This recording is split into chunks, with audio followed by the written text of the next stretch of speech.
महापालिकेसाठी मतदानाला अवघे काही दिवस उरलेत, पण अजूनपर्यंत तुमच्या महापालिकेमध्ये कोण कोणासोबत आहे, कोणाची युती आहे, कोणाची आघाडी आहे, तुम्हाला माहिती आहे का?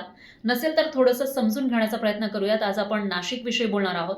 नाशिकमध्ये नाशिकची समीकरणं आपण बघितली तर भाजपनं स्वबळाचा नारा दिलाय, म्हणजे सर्व जागांवर भाजपनं आपले उमेदवार उतरवले आणि त्यांच्या विरोधामध्ये त्यांचेच मित्रपक्ष अजित पवारांची राष्ट्रवादी आणि शिंदेची शिवसेना यांची युती आहे. त्यानंतर त्याच्या विरोधामध्ये महाविकास आघाडीमधील 3 पक्ष म्हणजेच काँग्रेस, शरद पवारांची राष्ट्रवादी आणि शिवसेना युबीटी बरोबर मनसेनं आघाडी केलेली आहे. अशा पद्धतीने हे 4 पक्ष एकत्र आलेत आणि त्यामध्येच इंटरेस्टिंग फॅक्टर म्हणजे नाशिकमधले भाजपमधले मुख्यतः जे नाराज कार्यकर्ते होते, ज्यांना उमेदवारी मिळाली नाही, त्यांनी बंडखोरी केलेली आहे. त्याचबरोबर इतरही पक्षातले बंडखोरी या ठिकाणी पाहायला मिळत आहेत.